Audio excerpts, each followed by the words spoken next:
People have to understand, are you using your device or is your device using you? Can you put it down? Can you turn it off? If you don't read the newspaper, you're uninformed. If you do read it, you're misinformed.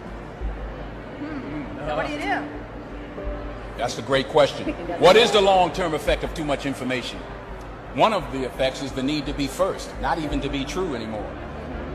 So what a responsibility you all have to tell the truth, not just to be first, but to tell the truth. We live in a society now where it's just first. Who cares? Get it out there. We don't care who it hurts. We don't care who we destroy. We don't care if it's true. Just say it, sell it. My biggest concern is the unfettered access to social media and cell phones, quite frankly, because there's a biology to these things that are as addictive as alcohol, nicotine, and gambling. Right now, a family is out to dinner at a restaurant, not enjoying each other's company, but each staring into the screen of their choice, completely ignoring the family members. And this is mom, dad, and the children all doing the same thing while they continue to eat. They did it the entire meal. Right now, an infant is getting their first iPhone and learning to tap and swipe all while drooling on it. 92% of 2-year-olds play video games because that is what parents are putting in front of their precious children to keep them entertained and quiet. This is your life now.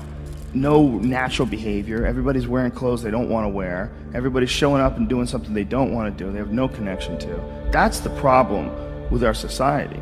And then what's the reward for all this stuff? Go home, get a big TV. Go home, you're gonna get a shiny belt buckle. You're gonna get a nice purse. You're gonna wear shoes that you couldn't afford last week. You're gonna get that dream car. And every week we're chasing down this new object. And every week we're trying to fill this hole in this sad shadow of a life that we've been left with after work. That you work 8 to whatever the hours a day plus commuting, and then you're like this. And that's your life. That's your real life. All that other stuff is not your life anymore. All that other stuff is work. And most of us have committed to that. I know you've been there before, and I've been there before. And we understand that it's a trap because we got out of it. But for the people that are in it, a lot of times they don't even understand it's a trap. They just think it's a good job. They think they got dental. I'm doing really good. I got my own parking spots, got my name on it. And you're just a piece of a heartless, shitty machine that makes money. All these kids that are graduating college with these $80,000 degrees that can't even work at Starbucks. All the people who put their money in the stock market and bought all this real estate, 2008, it all went away.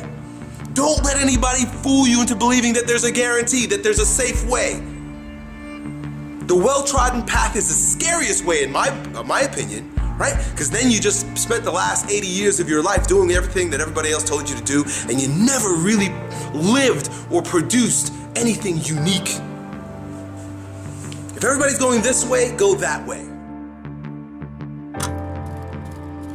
We now know that many of the major social media companies hire individuals called attention engineers who borrow principles from Las Vegas casino gambling, among other places, to try to make these products as addictive as possible.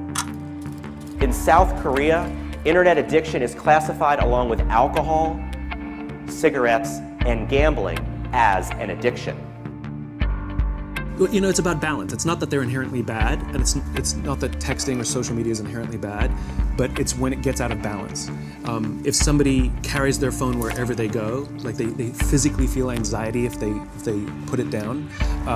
When they're with their friends and have to have it up the entire time looking at the phone while they're with their friends. You know, when they wake up in the morning and check their phone before they say good morning to the person sleeping next to them. These are problems. This is out of balance. I'm not knocking the phone. What I'm saying is we have to understand, we have to at least ask ourselves, around the world, you here in England, wherever you are, what is it doing to us?